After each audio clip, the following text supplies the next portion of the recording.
Hello guys! So next destination, welcome to Yardenet, the baptismal site on the Jordan River. So kakababa lang namin lahat sa bus. Ay pagbaba mo guys, ang ganda talaga ng mga bulaklak. Talagang inaalagaan, ganyan kaganda. First time ko nga dito, kaya itong tita ko, nakapunta na siya dito, niyayakag ako dun pala sa loob yung river. As you can see, sarado guys, kasi nga Saturday, sarado dito Shabbat kasi ang tawag dito sa Israel. So open lang siya sa mga nagtitrip, sa mga nakaschedule para magpabaptize. Ay grabe, napakahaba pala ng river na to. Sige, i-google nyo na lang guys. Pero grabe, napakaganda talaga. Tourist spot talaga siya na hindi ka magsisisi kung pupuntahan mo kahit malayo siya mga bes. So ikot-ikot tayo no? Kasi video ko man ito, parang hindi na nakikita yung mukha ko ba? So na-observe ko nga may mga sulat-sulat sa gilid. Yun pala sabi ng tita ko, mga prayer pala yan sa iba-ibang lingwahe bawat bansa. Japanese, Arabic, lahat. Greek, lahat. At ng nation according sa prayer nila, sa salita nila o lingwahe, meron dito nakalagay. So as you can see, mas malayo sa entrance niya yung place kung saan talaga nagbabaptism. Kasi nga para tahimik. At para ma-feel mo talaga yung solemnity. Alam naman nagbabaptisim ko tapos sa taas nakikita mo yung nagko-coffee shop ba? Ay, Diyos ko. So love na love ko talaga itong tita ko. Kaya very supportive talaga ito mag-picture sa akin. Napakaganda talaga guys. Grabe. Once in a lifetime opportunity na ito. Kaya go!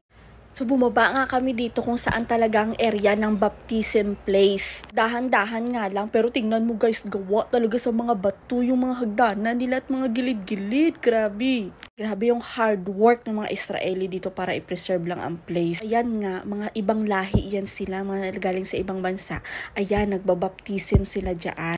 At hinubad ko nga yung tsinelas ko kasi madulas siya. So magpaan na lang ako. Grabe talaga yung feeling ba na alam mo si Jesus Christ na dito inilublob. Ay as in, iba. At dahil nga sagrado itong place, no, kailangan magbaptize ka. Ayan, para naka-gown ka ng kulay white. Kaya kung hindi ka mag-gown nga white, ilumsan ka na lang, hindi ka na paghihaon.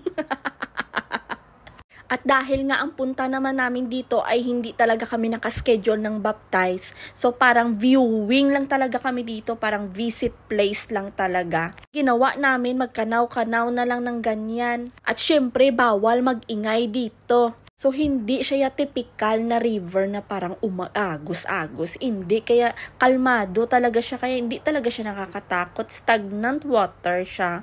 Saka malinis siya, tsaka normal naman may dahon-dahon kasi may mga puno-puno sa gilid eh. Tsaka hindi siya yung maamoy na klase nga tubig. Tsaka marami nga siya guys na isda na maliliit na nag-iikot-ikot dyan. So simula doon hanggang as in napakahaba talaga ng river na ito. At umakyat na nga kami para bumalik na doon sa bus kasi baka maiwan pa kami ba. So kasi mga ganyan, magbaptism. Ngayon sabi ng tito ko, hanapin daw namin yung Filipino prayer. So ayan nga, iniisa-isa namin. Ayan, paikot ang dami hanggang doon, ganyan, hanggang doon sa labas yan. So wala nga namin nakita dito sa loob. So sabi ng tita ko, lumabas na tayo kasi baka maiwan pa tayo ng bus ba. So, tinitingnan nga namin dito kung saan yung Philippines. Sabi pala ng nag-tour sa amin, sabi niya nandun pala sa loob yung Philippines, hindi namin napansin. So, as you can see, no, nakasulat talaga yung bansa, tapos yung prayer. Dito talaga, makikita natin na nire-recognize talaga at nire-respeto ng mga Israeli ang bawat pananaw ng bawat isa. Ano man ang iyong paniniwala.